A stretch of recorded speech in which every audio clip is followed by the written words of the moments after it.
ఏం జరిగిందో పత్రికల్లో చూసినాం. దాన్ని విచారణ చేయాలా.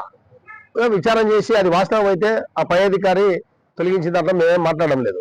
కానీ ఏ సంబంధం లేదు. పై అధికారి చెప్తే ఆయన పనులు చేయాలి. ఈరోజు కమిషనర్ ఉన్నాడు. కమిషనర్ వీళ్ళకి ఏ పని చెప్పినా కూడా చేయాల్సిందే. ఆ రకంగా చేసినందుకు సస్పెండ్ చేస్తామంటే కనుక దానికి ఎవరైనా ఇవ్వాల్సిన బాధ్యత కమిషనర్ పైన ఉంది. కమిషనర్ను కూడా కలిసి చెప్పినాము.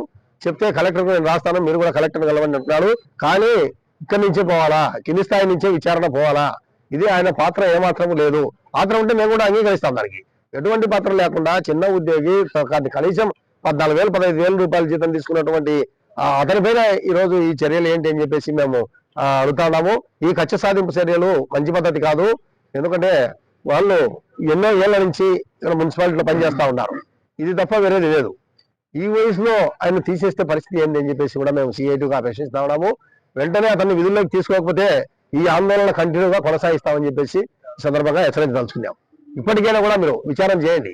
టీ షాప్ దగ్గరికి వెళ్ళండి. పై అధికారిగా, కమిషనర్గా ఏం జరిగింది, ఎవరెవరు ఉన్నారు అక్కడ పాత్ర, వాళ్ళందరినీ బయటికి తీయండి. లేని వ్యక్తిని పై అధికారి చెప్తే విధులు చేయాల్సిన ఆయన మీద ఏంటి దౌర్జన్యము. కాబట్టి వెంటనే కమిషనర్ గారు విచారణ చేసి